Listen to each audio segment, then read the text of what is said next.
Gregory Langford was a man who thought he knew everything, until the woman he trusted most taught him a lesson he'd never forget. His secretary became his wife became his downfall. She convinced him to sign away his fortune, then vanished without a trace. But what if she wanted him to follow? The city stretched endlessly beneath the towering windows of Gregory Langford's penthouse, a vast maze of ambition, wealth, and power.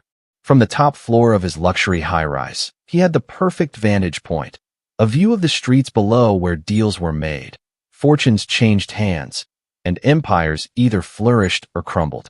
It was a sight he had earned, one that reminded him of everything he had built. Years of sleepless nights, ruthless decisions, and a relentless drive to be at the top had culminated in this moment.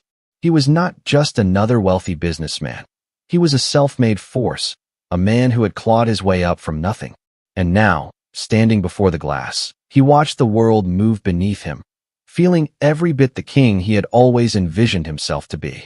A soft chime from his phone pulled him from his thoughts. A message from Claire Jensen, his secretary, efficient, intelligent, always one step ahead. Contracts are ready for your review. Should I have them sent over? The professionalism in her words was familiar, comforting in its predictability. Claire had been with him for years, handling his affairs with a precision that few could match. She was invaluable, the kind of assistant who anticipated problems before they even materialized. Gregory had come to rely on her in ways he never admitted aloud. She was always there, smoothing out the complications of his fast-paced world, ensuring that every detail was handled flawlessly. As he typed out a brief reply, the sound of footsteps echoed behind him. Catherine, his wife of nearly a decade, entered the room with the quiet grace she had perfected over the years. She was beautiful in a way that wasn't ostentatious, elegant, polished, refined. She had once been the center of his world, the woman who stood by his side when he had nothing, when success was still a distant dream. But things had changed. Somewhere along the way, between board meetings and late-night strategy sessions, between power moves and international expansions, she had become something else. A fixture in his life rather than a partner. An obligation rather than an inspiration. "You're working late again," she observed, her tone careful but tinged with the faintest trace of disappointment. Gregory barely looked up from his phone. "The business doesn't stop, Catherine."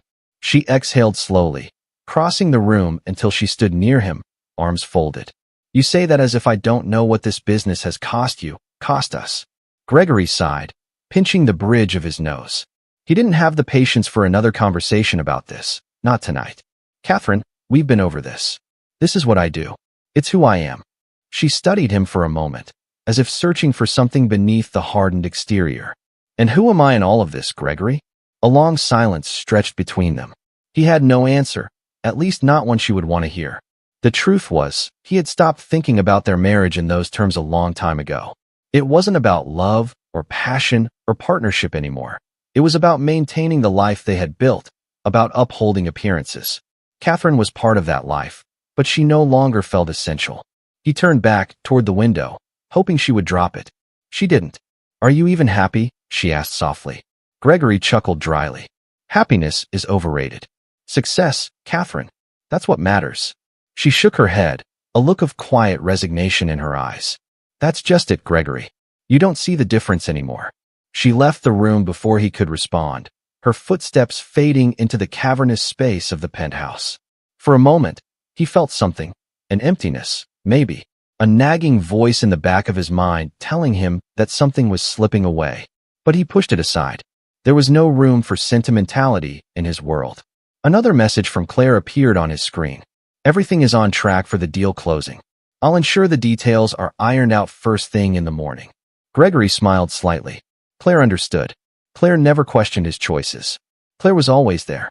The next evening, an exclusive gala filled with Chicago's elite buzzed with conversation and champagne. Gregory made his way through the opulent ballroom with ease, exchanging pleasantries, shaking hands, securing alliances. Catherine was supposed to be by his side tonight, but at the last minute, she had declined, claiming exhaustion. He didn't push. Instead, Claire had stepped in seamlessly, her presence smooth and effortless, her ability to navigate social circles just another one of her many talents. "You certainly clean up well, Mr. Langford," she teased lightly as they moved through the crowd. She was wearing an emerald dress, striking in a way that commanded attention without begging for it. The confidence in her gaze was the kind that came from knowing her worth, from understanding her role in his world. Gregory smirked, sipping his whiskey. "And you play the part well." She tilted her head slightly, studying him. "What part would that be?" He glanced around the room, then back at her. "The woman standing beside me." There was a pause, a moment where something unspoken passed between them. "Careful, Gregory," she murmured, her voice smooth as silk. That almost sounded like a compliment. He chuckled, but deep down, he knew this was a turning point.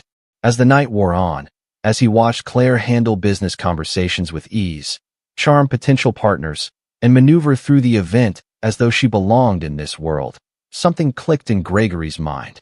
She wasn't just an assistant. She wasn't just someone who made his life easier. She was something more, something Catherine had once been, but no longer was. That night, as the city lights blurred past the car window on the way home, the thought lingered, refusing to fade. He had spent years building his empire, ensuring that every move he made was strategic, that every decision brought him closer to the top. Maybe it was time for another strategic move. Maybe it was time for Catherine to step aside. And maybe, just maybe, Claire was the future he hadn't seen until now. At dawn, Gregory sat in his office, the papers laid out before him. His lawyers had assured him that the process would be swift. Catherine would get a generous settlement, enough to keep her comfortable for life, but she would no longer be part of his world. Claire, however, Claire had already proven her loyalty, her intelligence, her understanding of what it meant to be at the top. He reached for his pen, hesitating for only a moment before signing his name. By the time the ink dried, Catherine's place in his life was nothing more than a formality. Claire, on the other hand, her place was just beginning. If you lost everything overnight because of someone you loved, would you seek revenge or try to start over? Let us know in the comments. And while you're here, don't forget to like this video and subscribe, because trust me, this story is just getting started. The ink on the divorce papers had barely dried when Claire Jensen officially stepped into the life she had spent years meticulously crafting. Gregory Langford, ever the businessman, had ensured that the transition was swift and without unnecessary complications. Catherine had left with a generous settlement, a quiet farewell that came in the form of an elegant envelope and an impersonal final conversation. There had been no grand arguments, no emotional outbursts. She had simply nodded when he handed her the papers, her expression unreadable, her silence more unsettling than any fight would have been. Gregory didn't dwell on it. He had made his choice, and in his world, dwelling on the past was the fastest way to lose control. Claire moved into the penthouse with the same quiet efficiency with which she had once managed his schedule. The space, once sleek and cold, began to take on subtle changes: fresh flowers in the entryway, a hint of warmth in the decor, small refinements that spoke of a woman who understood the power of perception. She adapted seamlessly to the role of Mrs. Langford, never missing a beat, never appearing out of place. She was poised, intelligent, and sharp, her ability to anticipate Gregory's needs almost unnerving. She handled the social obligations with effortless charm, her presence at his side a constant, unwavering force that made it seem as though she had always belonged there. At business dinners, she engaged in conversations with a precision that left even the most seasoned executives impressed. At charity galas, she smiled at the right people, laughed at the right jokes, and made sure Gregory was always the center of admiration. She was, in every way, the perfect wife for a man of his status. But what made her truly indispensable was the fact that she wasn't just a trophy. She understood the intricacies of his empire, the delicate balance of power and influence, the silent games played in boardrooms and backrooms alike. She had been studying them for years, positioning herself, waiting for the moment when she would no longer be a spectator but a player in her own right. Gregory found himself increasingly drawn to her mind as much as her presence. She wasn't just beautiful. She was calculating in a way that complemented his own nature. Unlike Catherine, who had once challenged his every move, Claire knew when to push and when to step back.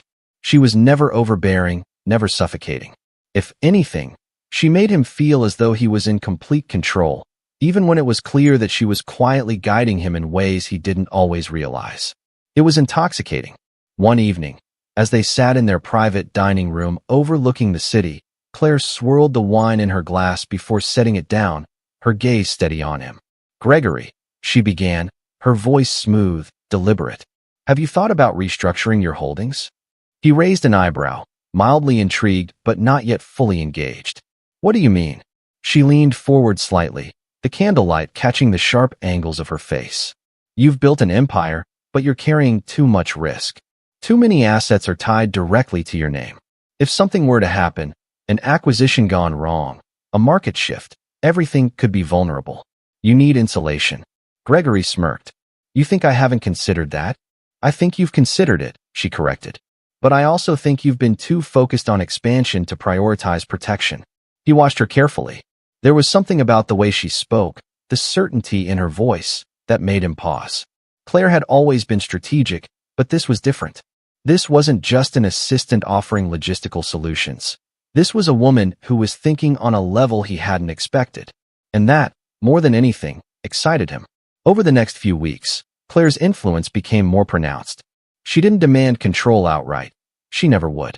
Instead, she planted ideas, nudging Gregory toward decisions that seemed like his own but were, in reality, carefully curated.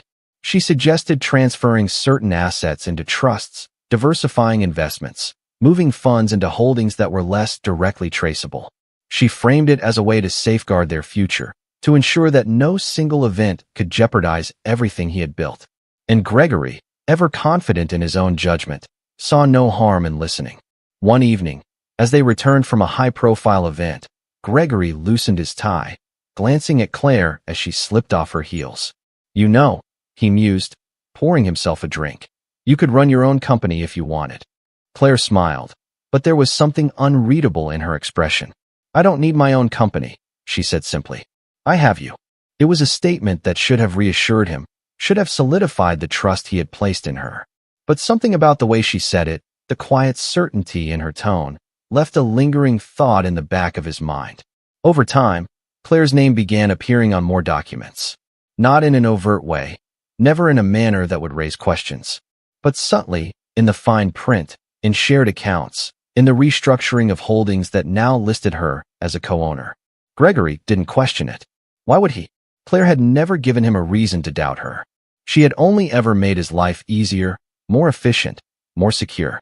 It wasn't until weeks later, as they lay in bed, the city lights casting shadows across the room, that she turned to him with a look he couldn't quite decipher. "Gregory," she murmured, tracing a fingertip along his arm. "Have you ever thought about what you'd do if you lost everything?" He laughed, shaking his head. "That's not something I worry about. But if you had to start over," she pressed, her voice softer now, more thoughtful. "If everything you built was gone overnight, what would you do?" He turned to face her, his amusement fading slightly. "That's not going to happen." Claire studied him for a moment before smiling. "Of course not," she agreed. "You're too smart for that." Gregory kissed her, dismissing the conversation as nothing more than late-night musings. He had no reason to suspect that the woman lying beside him, the woman he had chosen above all others, was the one person capable of making sure that scenario became a reality. Claire Jensen had spent years preparing for this moment. She had played the part perfectly, adjusted her steps carefully, positioned every move so that Gregory would never see the inevitable conclusion coming. And now, the pieces were falling into place. He had handed her everything, and he didn't even know it yet. The days blended into weeks, and in the quiet, careful way that only the truly skilled could manage, Claire Jensen tightened her grip around the empire that Gregory Langford had spent a lifetime building. It was never direct, never forceful. There were no ultimatums, no confrontations. Just a steady, deliberate shift, suggestions phrased as concerns, ideas offered as solutions, gentle encouragement disguised as simple, logical reasoning. Gregory never noticed the weight of it. He only saw the ease with which his life was running, the way obstacles seemed to dissolve before they even had a chance to form, the efficiency with which Claire handled everything from social engagements to business dealings. It was effortless, seamless, and most of all, it felt natural. At first, the changes were subtle. A minor adjustment here, a small correction there. A legal document that required a signature, a financial restructuring that seemed like common sense. Claire framed every step as a safeguard, a way to ensure that their wealth remained untouchable, that they were protected from the unpredictable tides of the market. Gregory, ever the businessman, never questioned the logic. He trusted her. She had proven herself time and time again, had stood by his side when others had faltered. Why wouldn't he trust her? One evening, as they sat in their private lounge overlooking the city, Claire curled up beside him, wine glass in hand, her voice smooth and measured. "Gregory," she said, tracing the rim of her glass with a delicate fingertip, "I was looking over the reports today, and I think we should consider shifting some of our assets into a more protected structure." Gregory didn't glance up from his phone. "We already have safeguards in place." "Yes," she agreed, sipping her wine. "But they're not comprehensive. You know how volatile the market has been lately. If something happened, if there was an economic downturn, if one of your competitors made a move, things could get complicated." Gregory smirked, finally looking at her. "You think I haven't planned for that?" Claire tilted her head slightly, smiling. "I think you always plan for the best possible outcome, and I admire that. But I also think a little extra security never hurt anyone." He considered her words, watching the way she held herself. Calm, confident, entirely in control of the conversation without making it seem like she was leading it. That was one of the things he liked most about Claire. She never pushed. She simply laid out the facts, presented the best possible course of action, and let him arrive at the conclusion himself. It was masterful, really. A week later, the first set of transfers was made. Gregory signed off on them without hesitation, barely glancing at the paperwork as Claire explained the details in a way that made it all sound routine. Properties moved into joint holdings. Offshore accounts adjusted. Investments diversified under a name that was no longer exclusively his. It was just another precaution, another layer of protection. Nothing to worry about. At social events, Claire continued to solidify her role as the perfect partner. She made sure Gregory was always at the center of admiration, always the man with the most influence in the room. But behind the scenes, she was cultivating her own web of connections, subtly ensuring that those in power saw her as an entity separate from Gregory. When she spoke with authority, never overshadowing him, but never fading into the background either. It was a delicate balance, and she played it flawlessly. One evening, after a particularly successful fundraiser, Gregory leaned against the balcony railing, scotch in hand, watching Claire mingle effortlessly with a group of influential investors. She was laughing, her hand resting lightly on the arm of a man who controlled one of the largest private equity firms in the country. Gregory should have felt pride, maybe even amusement, at how well she had integrated herself into his world. But instead, there was something else, something small and nagging, just out of reach. A whisper of a thought that he couldn't quite place. Later that night, as they lay in bed, Claire resting against him, she murmured, "Did you enjoy yourself tonight?" Gregory ran a hand through her hair absent-mindedly. "It was fine. You seem to be making an impression." She chuckled softly. "I do my best." There was a pause, and then, almost too casually, she said, "I think we should discuss estate planning soon." Gregory frowned slightly. "Estate planning?" She propped herself up on one elbow, looking at him. "You know how these things go, Gregory. Wealth needs to be protected long-term. If something happened to you, God forbid, there should be no question about what happens to your assets." He exhaled, rolling onto his back. "Claire, I'm not planning on dying anytime soon." She laughed, resting her head on his chest. "Of course not. But responsible people plan ahead. It's just another safeguard. We could create a trust, something airtight. That way, no one could challenge it." Gregory sighed, rubbing his temples. "I don't want to deal with that right now." Claire didn't press. She simply nodded, resting against him once more. "Whenever you're ready," she said softly. A month later, the trust was formed. Claire's name was on every relevant document, positioned as the primary executor, the one who would ensure that everything was handled exactly as it should be. Gregory barely noticed. He was too busy with expansion, too focused on the next big move. He had never been the type to dwell on paperwork. That was Claire's strength. That was why he had her. The former Mrs. Langford, Catherine, sent him an email around that time. A simple message. No hostility, no bitterness. Just a question. "Are you sure?" Gregory scoffed. deleting the message without responding. He wasn't sure what she was referring to, his marriage, his business decisions, Claire, but he didn't care. Catherine had never understood his ambition. That was why they hadn't worked. That was why he had moved on. Claire understood. Claire saw the bigger picture. Or at least, that's what he told himself. The last transfer took place on a quiet afternoon, Claire sitting across from him in his office, the paperwork neatly stacked between them. She handed him the pen, her gaze steady, unwavering.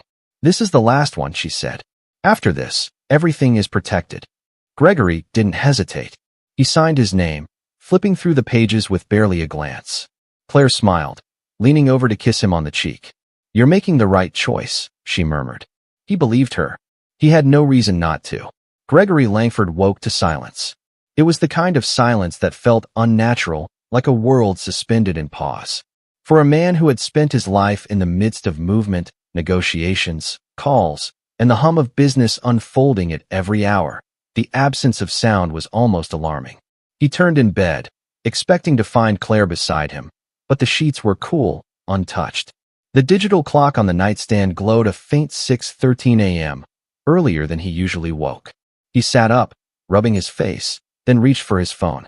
No messages. That was odd. Claire always left him a morning note, an update on the day ahead, a reminder of his schedule. Frowning, he stood, throwing on a robe as he stepped out of the bedroom. The penthouse felt wrong. The usual scent of Claire's perfume, the faint trace of coffee brewing in the kitchen, the subtle sounds of her morning routine, gone. The place felt empty in a way that wasn't just physical. Gregory's frown deepened as he walked to the kitchen, expecting to find her at the counter, scrolling through emails, a cup of tea in hand. But instead, the kitchen was spotless, unnaturally so, as if it hadn't been touched. He checked the study. Empty. The guest room. Empty. His breath hitched slightly as he moved toward her dressing room. He hesitated before opening the door, a strange feeling clawing at his chest. Inside, the closet was half empty.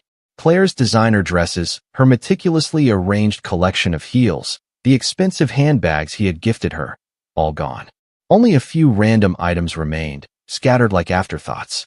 Gregory's pulse quickened as he opened drawers, searching, trying to make sense of what he was seeing. The jewelry box on the vanity was open, its velvet interior nearly bare. The realization hit him like a slow-moving storm, creeping into his bones before crashing down all at once. She was gone. His first instinct was disbelief. Claire was meticulous. If she had plans to leave for a trip, she would have informed him, made arrangements, left instructions. There was no way she would simply disappear. He grabbed his phone, dialing her number. Straight to voicemail. He tried again. Voicemail. A sharp exhale escaped him as he moved to the home office, checking the security system logs. No alerts, no forced entry. She had left on her own, voluntarily. A creeping sense of unease slithered down his spine. He moved to his laptop, logging into his accounts, expecting to find some explanation, maybe an email, maybe a note. But as he entered his banking app, his heart nearly stopped. His accounts were empty. Not a single dollar remained in his personal holdings. He stared at the screen, disoriented, refreshing the page, checking the transaction history. Large withdrawals, transfers to accounts he didn't recognize, assets liquidated overnight. His fingers moved faster, logging into his investment portfolio, his corporate accounts. A sickening realization settled in his gut. The holdings that had once been in his name, the properties, the stocks, the trusts, were no longer his. Documents flashed before his eyes, signatures that were undeniably his own staring back at him. The signatures he had given so easily, so thoughtlessly, believing in Claire's careful planning, in her insistence that everything was for their future. His mind reeled. His office phone rang, breaking the spell of disbelief. He snatched it up. Yes. His voice was hoarse. "Mr. Langford, it was Martin, his company's financial advisor." There was hesitation in his voice, and that alone sent another wave of unease through Gregory's chest. "I was calling to confirm the notice I received this morning." "The filings? What filings?" Gregory snapped, already moving toward his desk, his hands shaking as he typed frantically on his computer. "The documentation transferring ownership of your remaining assets. It was all finalized yesterday. I assumed it was per your request. But when I noticed the liquidation orders this morning, Gregory's vision blurred as he scanned the documents Martin had just sent over. The names had changed. The ownership had shifted. Claire Jensen Langford was now the primary and sole beneficiary of everything he had once controlled. The air in the room felt suffocating. She wouldn't do this, he muttered. But even as the words left his mouth, he knew how foolish they sounded. Claire had done exactly this, and he had let her. She had played him so perfectly, so seamlessly, that he hadn't even realized he was being led toward his own destruction. He thought back to every conversation, every signature, every moment where she had carefully framed her words, shaping his decisions, guiding him down a path he had mistaken for security. Mr. Langford, Martin's voice cut through his thoughts. I'm not sure how to say this, but I think she planned this for a long time. Gregory's grip on the phone tightened. Find her, he said, his voice eerily calm. There was a pause. Sir, I'm not sure that's possible. Gregory clenched his jaw. Make it possible. He hung up, his hands still trembling as he leaned over the desk. His entire body felt like it was humming with barely restrained rage, confusion, and something else, something he refused to name. Betrayal. He had trusted her, had believed her when she said she was helping him, protecting him. And now, he was nothing. His phone buzzed with an email notification. His heart pounded as he opened it. A message from Claire. He swallowed hard, his eyes scanning the words that would change his life forever. Gregory, you always told me that power belongs to those who are willing to take it. You were right. Take care of yourself. Claire. A slow, bitter laugh escaped him, but there was no humor in it. He sank into his chair, the weight of his choices crashing over him. Claire hadn't just stolen his money. She had stolen his legacy, his empire, his future. And worst of all, she had done it with his blessing.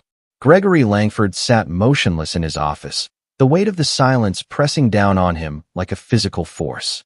His world had changed overnight, but not in the way he had spent years envisioning.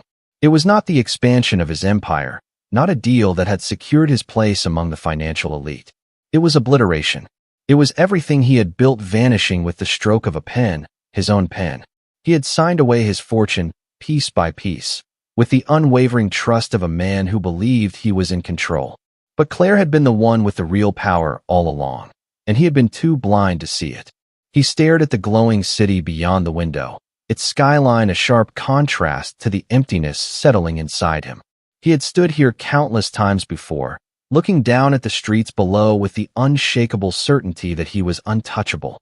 Now, the glass felt thinner, the world outside colder, as if it was no longer his to command. The thought made his stomach turn. His phone buzzed again. Another call.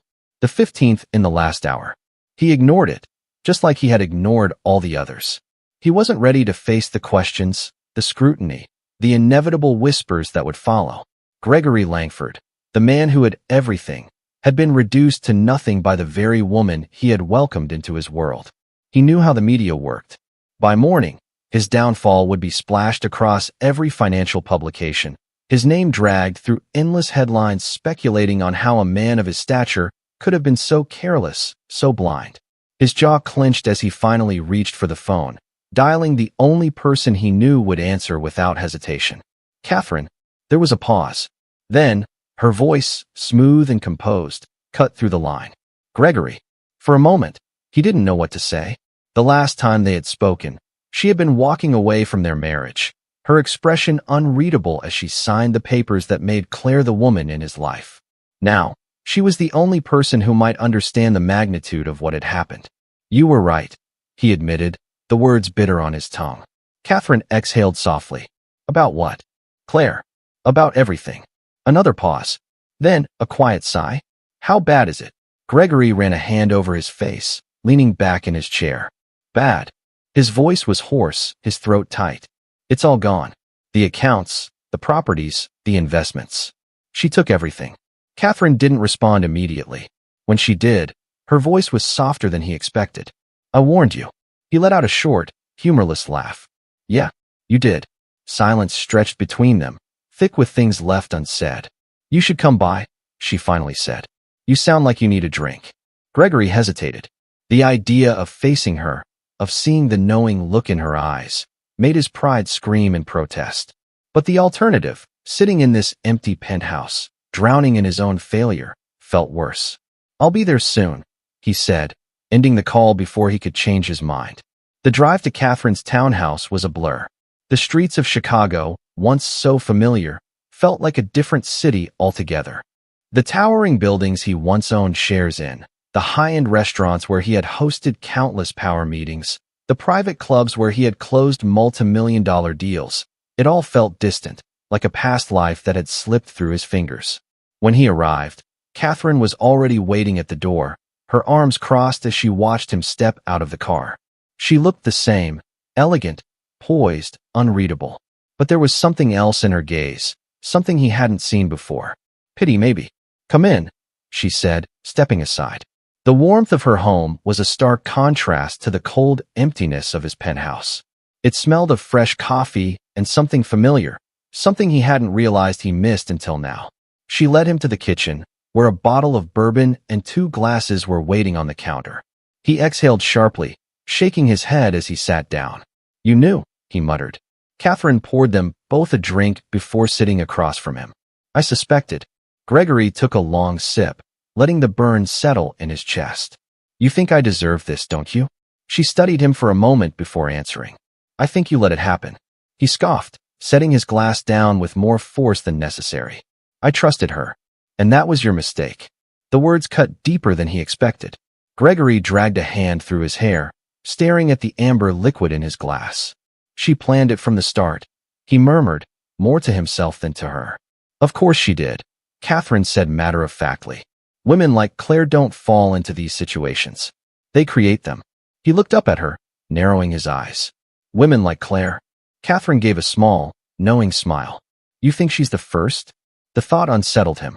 Had Claire done this before? Had she built her life on conning men like him? Men who believed they were in control until the moment they realized they weren't? He had to find out. He pulled out his phone, dialing the private investigator he had worked with in the past. The moment the call connected, his voice was sharp. "I need you to find someone for me. Claire Jensen Langford. Start with offshore accounts. Look for aliases, past residences, anything." The investigator hesitated. "Sir, if she planned this right, she'll be hard to track." "I don't care," Gregory snapped. "Find her." When he ended the call, Catherine was watching him carefully.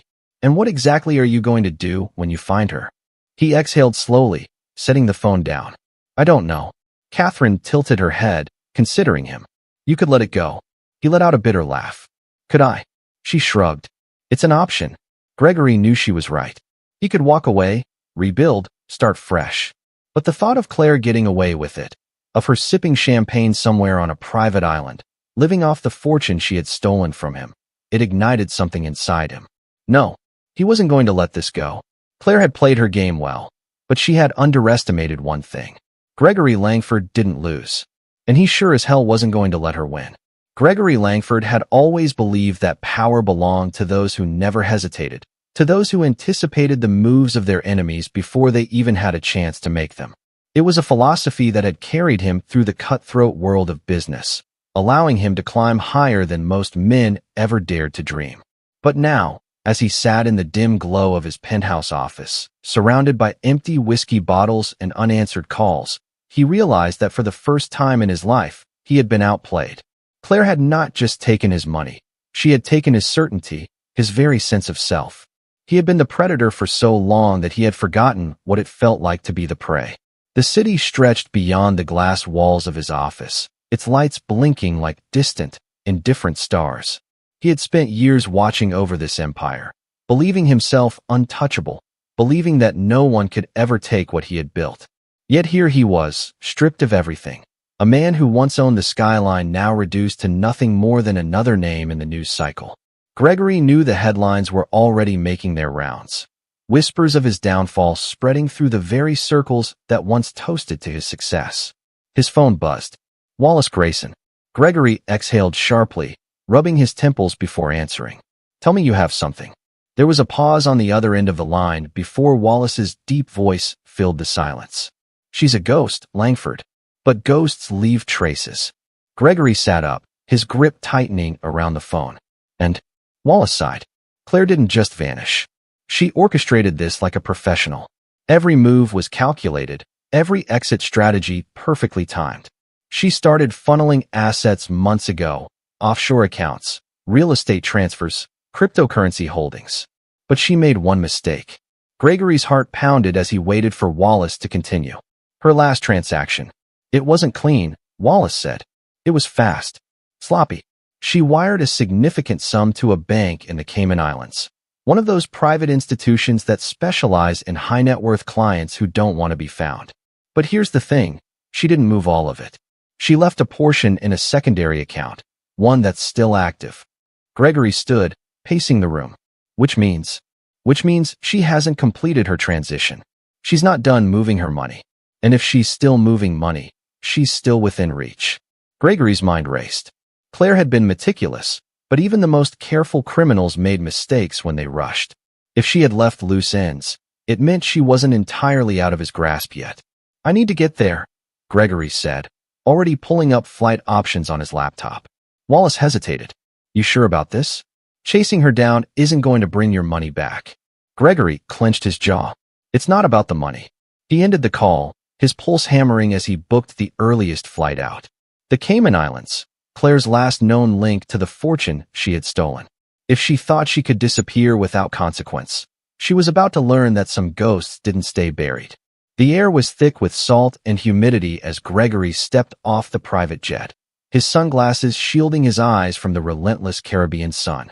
He had barely slept on the flight, his mind consumed with thoughts of Claire, of how close she was, of how this was the closest he had been to regaining some semblance of control. He had spent the last few days buried in financial records, tracing every move she had made, studying her patterns the way he once studied market trends.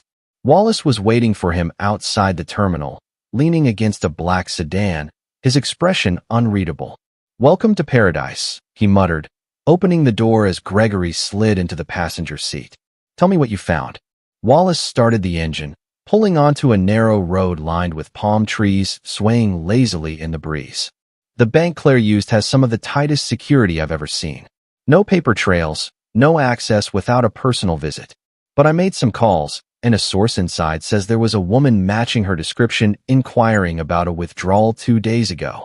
Gregory's hands tightened into fists. "Where is she now?" Wallace sighed. "That's the part one don't know. But if she's trying to access her money, she's still on the island." Gregory stared out at the turquoise water in the distance, his mind sharpening into something cold and unrelenting.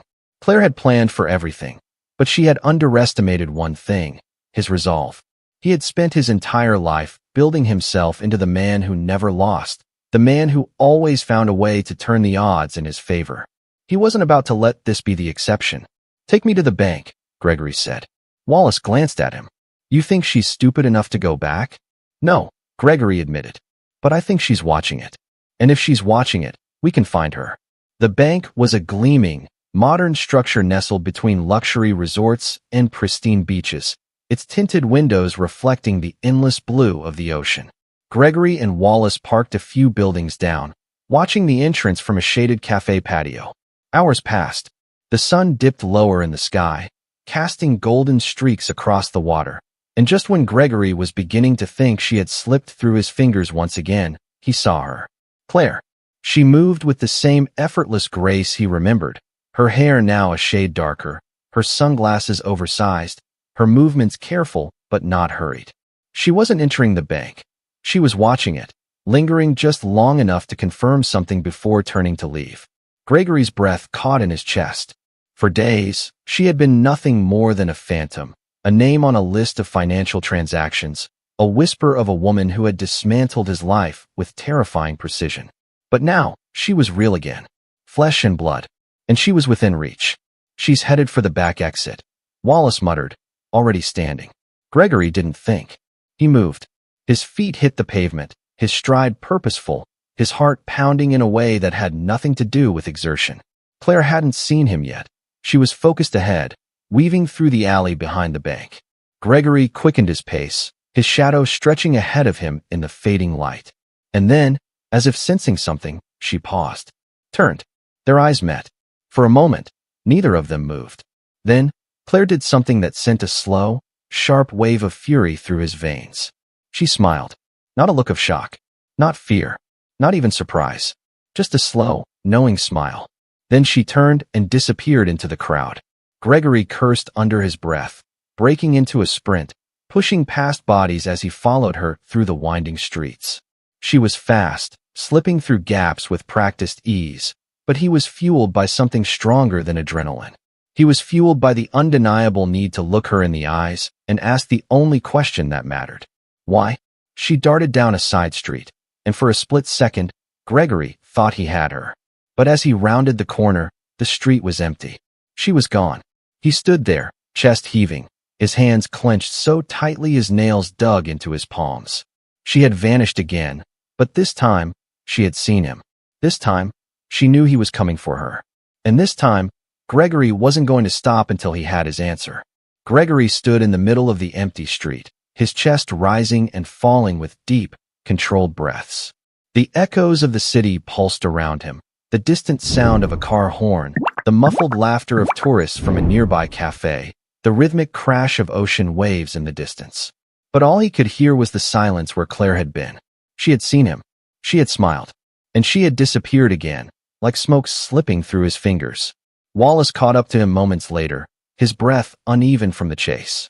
"Damn it," he muttered, scanning the alleyway as if expecting her to materialize again.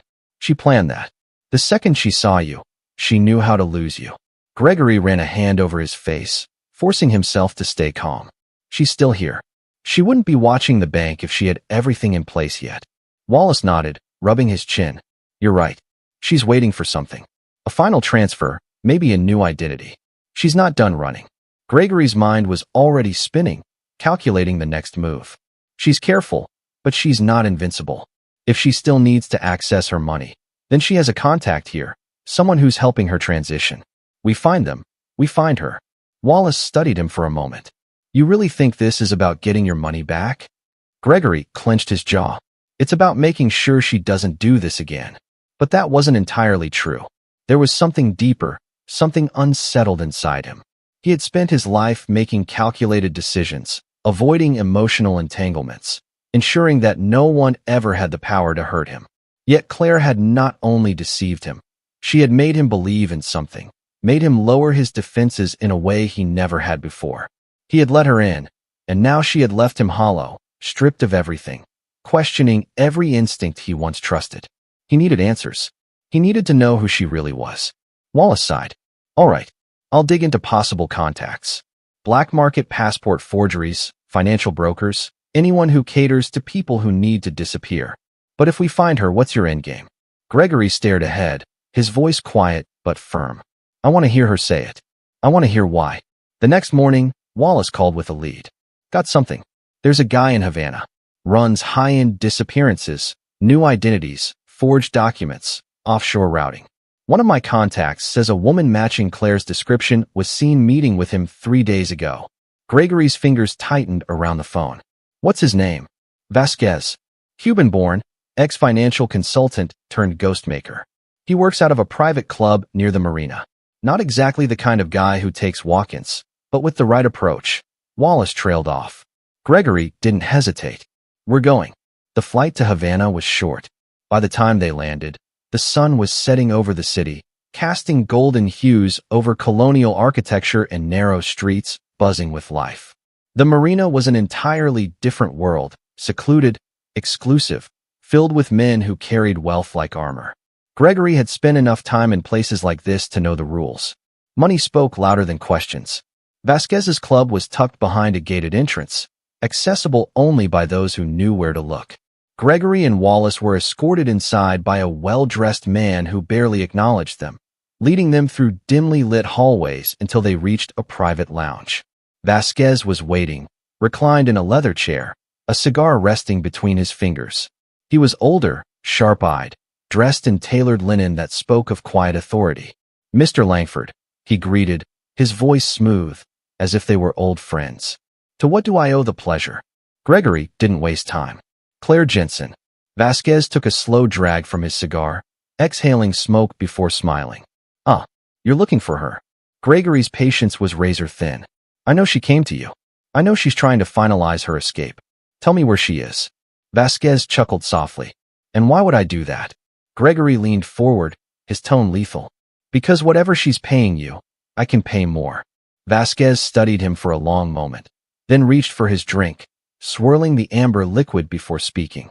Claire is remarkable, a rare kind of woman. Most people run from their pasts. She builds new ones like an artist, layer by layer, crafting identities that are more than just names on paper. But you already know that, don't you? Gregory's jaw tightened. Where is she? Vasquez sighed. Unfortunately for you, Mr. Langford, Claire is not a woman who leaves loose ends. She came to me, yes, but she didn't need my services. She already had everything in place. The money, the documents, the next chapter of her life. She didn't come here for help. Gregory's stomach turned. Then why was she here? Vasquez took another slow sip of his drink before setting the glass down with a soft clink. To make sure you would follow. Silence stretched between them. Gregory felt the weight of those words settle in his chest, heavy and suffocating. Claire had anticipated this. She had known he wouldn't let go, known that he would come after her. And instead of running, she had left a trail, a deliberate one. Wallace's expression darkened. This was never about the money, he murmured. Vasquez smiled. No, it was about him. He gestured toward Gregory. Claire wanted to see if he would chase her. And it seemed she was right. Gregory's mind reeled. This wasn't just a heist. It wasn't just a con. Claire had played him, not just for his fortune, but for something else. Something deeper. A soft chime interrupted the moment. Gregory pulled out his phone. A message. From Claire.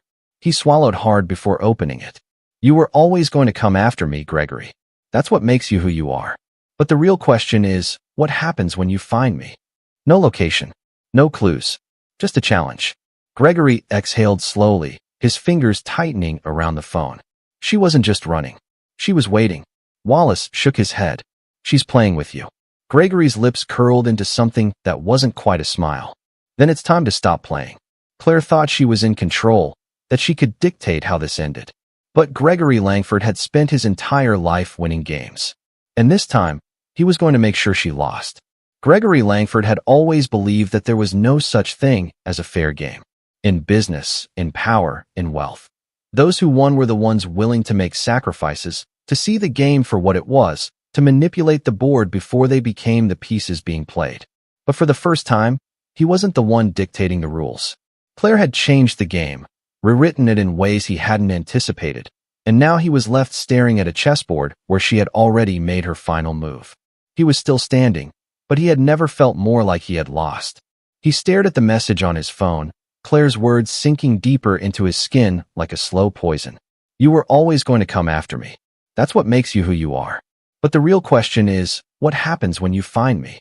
There was no answer to that. Not yet. But he wasn't the kind of man who left questions unanswered. Wallace sat across from him in the dim light of the Havana bar, his expression unreadable as he poured another drink. You realize what this means, right? He asked finally, his voice calm, but edged with something that sounded dangerously close to caution. She didn't just steal from you. She planned this down to the last second. The money, the escape, the trail she left behind. It was all meant to lead you here. And you followed it exactly the way she expected.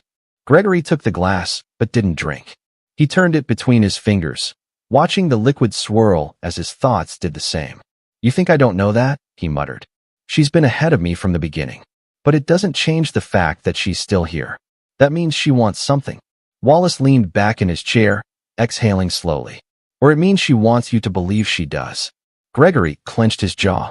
It didn't matter. The chase wasn't over yet. The following days blurred into a hunt that felt more like a game of shadows. Claire's presence lingered in places just moments before Gregory arrived. Her footprints were in the sand, but the waves erased them before he could trace them back to her. Every lead felt like a whisper, something just out of reach. It was deliberate. She was still controlling the pace, still deciding when and where he could follow.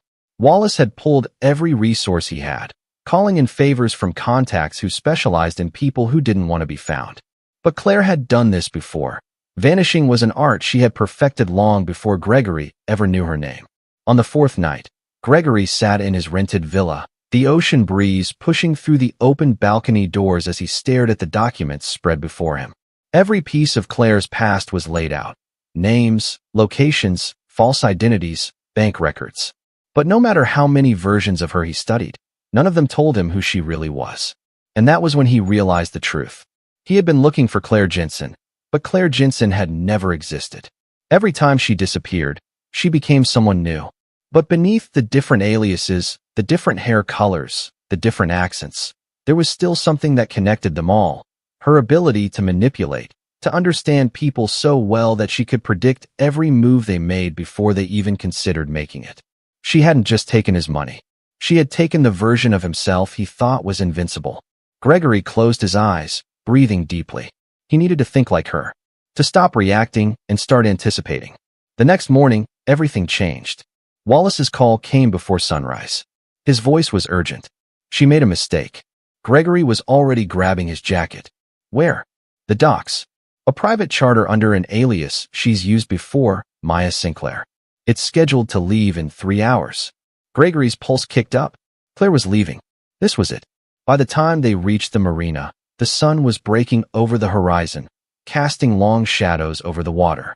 Gregory moved fast, his footsteps measured, controlled, his entire body thrumming with something between adrenaline and quiet fury. And then he saw her. She was standing near the dock, her sunglasses shielding her eyes, her posture relaxed, as if she hadn't just ruined his life, as if she hadn't been orchestrating this moment all along. Gregory moved before he had time to think. Claire barely flinched as he reached her, his fingers wrapping around her wrist, firm but not enough to cause a scene. She turned her head slightly, lips curling into the faintest smile. "Hello, Gregory." His grip tightened. "You have 5 seconds to give me a reason not to drag you into the nearest police station." Claire's smile didn't falter. "And what exactly would you tell them?" Gregory's jaw clenched. He knew the answer. There was nothing to report. No fraud under her name. No traceable evidence linking her to anything illegal. She had planned this too well. She leaned in slightly, her voice lowering just enough that only he could hear. "You came all this way. What do you really want?" Gregory exhaled sharply. He had spent so much time chasing her. But now, face to face, the questions he thought he needed answers to no longer mattered. The money, the betrayal, the empire she had taken from him. All of it felt secondary to the one thing he had never expected to feel toward her: curiosity. Because Claire wasn't running anymore. She was here, standing in front of him, waiting. His grip loosened. Claire studied him for a long moment before tilting her head. "You don't really want to stop me, do you?" Gregory hated how easily she saw through him. He hated that she was right. "Tell me why," he demanded. "Why me?" Claire exhaled, lifting her sunglasses just enough for him to see the emotion flicker behind them. "Because you were never supposed to fall for it." His breath caught, his mind racing through every conversation, every moment they had shared. It was the first honest thing she had said to him. And then, just as quickly as the moment appeared, it was gone. She slipped her wrist from his grasp, stepping back toward the dock. "This is where you let me go, Gregory." For the first time, he didn't know if he could. Claire smiled softly, as if she understood. "You'll be fine without me." Gregory took a step forward, but something inside him hesitated. And that was all she needed. She turned, walking toward the boat without looking back. Gregory stood there, watching as she boarded, watching as the engine roared to life, watching as she disappeared for the last time. And for the first time in his life, he let her go. Gregory Langford had spent his entire life believing that everything could be controlled. Markets could be predicted, competitors could be outmaneuvered, even people, if handled correctly, could be made to move in the direction he wanted. But Claire Jensen had shattered that illusion, had taken the very foundation of his confidence and crushed it under the weight of a deception so perfect, so elegantly executed, that he hadn't even realized it was happening until it was too late. And now she was gone, vanishing into the horizon, slipping away just as easily as she had slipped into his life. The marina smelled of salt and gasoline, the quiet lapping of water against the docks a cruel contrast to the storm raging inside him. His hands curled into fists as he watched the sleek white yacht disappear into the distance, his chest rising and falling in slow, controlled breaths. Every fiber of his being screamed at him to do something, to find a way to stop her, to make her pay for what she had done. But the truth settled in his gut like lead. There was nothing left to do. She had won. Wallace stood beside him, arms crossed, his expression unreadable. For a long time, Neither of them spoke. The silence stretched between them, thick with unspoken words, unasked questions. Then, finally, Wallace sighed, rubbing a hand over his face. "So that's it," he muttered, shaking his head. "She just walks away?" Gregory exhaled sharply, forcing his hands to relax at his sides. "She doesn't just walk away," he said, his voice low. "She disappears." Wallace let out a humorless chuckle. "And you're just going to let her?" Gregory turned his gaze back to the ocean, the waves swallowing the last traces of Claire's presence. "She planned this too well," he admitted. "Even if I chased her, she'd be gone before I got close. And even if I caught her—" He trailed off, the thought lingering unfinished. Wallace studied him for a moment before shaking his head. "You don't know what you'd do you?" Gregory didn't respond. The problem wasn't just the money. It wasn't just the humiliation or the headlines or the fact that his empire had crumbled beneath him. It was the way she had gotten inside his head, the way she had made him question everything he thought he knew about himself. He had believed he was untouchable, that he could see every angle, anticipate every threat. But Claire had shown him that he was just as blind as the men he had once considered fools. And that was a wound deeper than any financial loss. Wallace sighed, running a hand through his hair. So what now? Gregory didn't have an answer. The weeks that followed felt like watching his own life from a distance, as if he were a spectator in the wreckage of what had once been an empire. His name was dragged through financial news circuits, his downfall dissected by experts who spoke as though they had seen it coming all along. His former colleagues distanced themselves, the power players who once lined up to shake his hand now pretending they had never known him. The whispers in social circles were merciless. How could a man like Gregory Langford, a man who had built a financial empire from nothing, have fallen so easily for a woman like Claire Jensen? And yet, for all the destruction she had left behind, it wasn't the money he found himself thinking about late at night, staring at the city skyline from the balcony of the penthouse he no longer owned. It was the conversations, the late-night whispers, the carefully chosen words, the way she had made him believe she saw him in a way no one else did.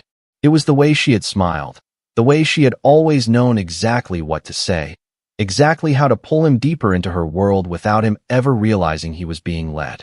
He had built his life on logic, on strategy, on numbers that never lied. But Claire had made him believe in something beyond that, even if it was all a carefully constructed illusion. And that was the part he couldn't shake. He told himself he would rebuild. That was what men like him did. They didn't stay down. They found a way to claw their way back, to reclaim what had been taken from them, to prove that they were still kings of the world they had created.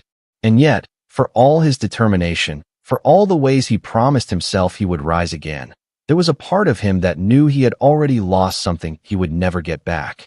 It was a quiet evening in New York when everything changed again. Gregory sat in the corner of a dimly lit hotel bar, sipping a glass of whiskey he barely tasted.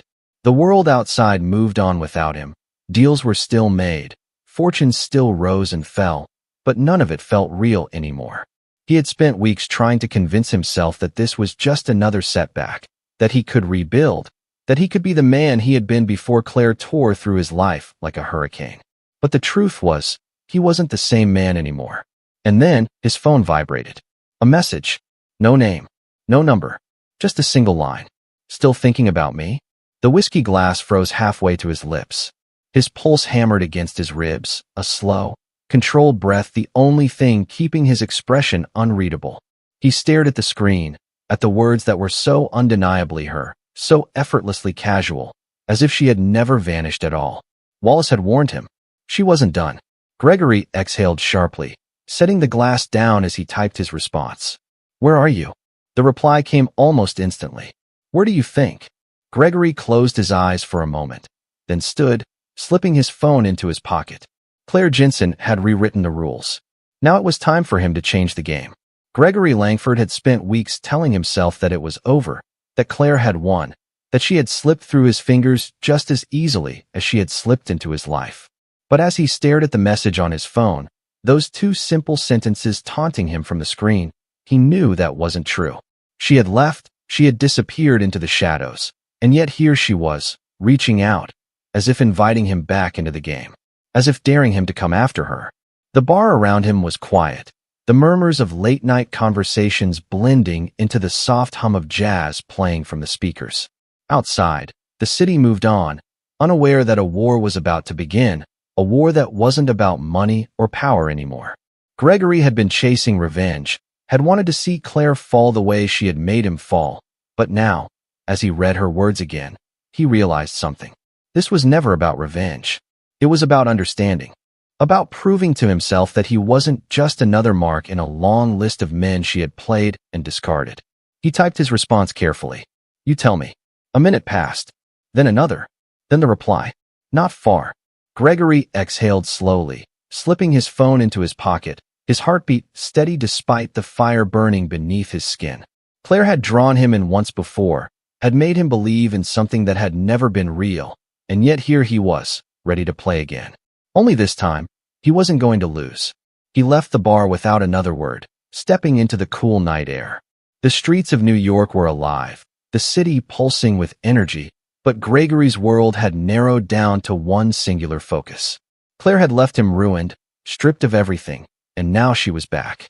That meant one of two things. Either she was testing him, seeing how much control she still had, or she wanted something. And Gregory had spent his life reading people, understanding their motives before they even spoke. Claire Jensen wanted something, and he was going to find out what. An hour later, he was standing outside a high-end hotel on the Upper East Side, his hands in his pockets as he stared up at the building. The lobby was quiet, the kind of place that catered to discretion, where the wealthy could disappear into the comfort of anonymity. It was the perfect place for someone like Claire. He stepped inside, moving with the kind of confidence that came naturally to a man who had once owned this world. The concierge barely looked up as Gregory crossed the marble floor, heading toward the elevators. He didn't need a room number. He already knew she was watching, waiting. The elevator doors slid open, and he stepped inside, pressing the button for the top floor. The ride up was slow, each passing second stretching out as he prepared himself for whatever came next. When the doors finally opened, she was there. Claire Jensen stood at the end of the hallway, leaning against the doorframe of a suite, her arms crossed, that same unreadable smile playing at the corner of her lips. She looked different, her hair a shade darker, her posture relaxed, effortless. But the eyes were the same, calculating, knowing. Gregory stepped forward, closing the distance between them. "You came," she murmured, tilting her head slightly. "You wanted me to." Claire let out a soft laugh, stepping aside to let him in. "Always so sure of yourself." Gregory walked past her into the suite, his gaze sweeping over the room. It was minimalist, expensive, and personal. Just like everything about Claire. She never left a trace, never let herself become attached to anything that could tie her down. The door clicked shut behind him. He turned to face her. "Why am I here, Claire?" She took her time answering, moving toward the bar, pouring herself a drink. "You tell me," she said, echoing his earlier words. Gregory watched her carefully, every movement calculated, every word measured. She was testing him, seeing if he was still playing by her rules. "Not this time. You could have disappeared," he said. "Started over somewhere new. But you didn't. You sent that message. You wanted me to find you." Claire swirled her drink, watching the liquid move before looking up at him. "Maybe I missed you." Gregory let out a short, humorless laugh. "Try again." She smirked. "You always were good at reading people." He stepped closer, his voice dropping. "Then tell me the truth." A beat of silence. Then, finally, she set her drink down, her expression shifting ever so slightly, the mask cracking just enough for him to see something real underneath. "I wanted to see if you were still you," she admitted, her voice softer now. Gregory frowned. "What the hell does that mean?" Claire exhaled slowly, running a hand through her hair. "You're not the same man you were when we met. Back then, you thought you had control over everything, that nothing could touch you, that you could predict every outcome, every move." She gestured around them. "And yet, here we are." Gregory clenched his jaw. "You want me to thank you? For ruining my life?" Claire smiled, but there was something different in it now. Something sad. "I want you to admit that you were never invincible." The words hit deeper than he expected. He had spent his whole life believing he was untouchable, that power and wealth were the ultimate shields. But Claire had stripped all of that away, had forced him to see himself without the armor of his success. And the worst part? She was right. Gregory stared at her, his anger still there, still burning, but something else creeping in alongside it. Understanding. You knew I would come after you, he said quietly. Claire nodded. Why? She hesitated. Then, just for a moment, she looked like something he had never seen before. Vulnerable. Because I wanted to know if you'd still want to find me, even after everything. Gregory swallowed hard, his pulse hammering in his ears. He had chased her for revenge, for answers, for some sense of closure that would make everything make sense. But now, standing here, face to face with the woman who had orchestrated his downfall, he realized something he hadn't been willing to admit before. He had never just wanted to catch her. He had wanted to understand her. Claire studied him carefully, waiting. And for the first time in his life, Gregory Langford didn't know what came next. Then, finally, he exhaled. And he smiled. Claire arched an eyebrow. What? Gregory shook his head, stepping back. Nothing. Just thinking. She watched him for a moment longer, then smirked. That's dangerous. He chuckled, turning toward the door. Goodbye, Claire. She didn't stop him. She didn't have to. Because they both knew this wasn't the end. Not even close.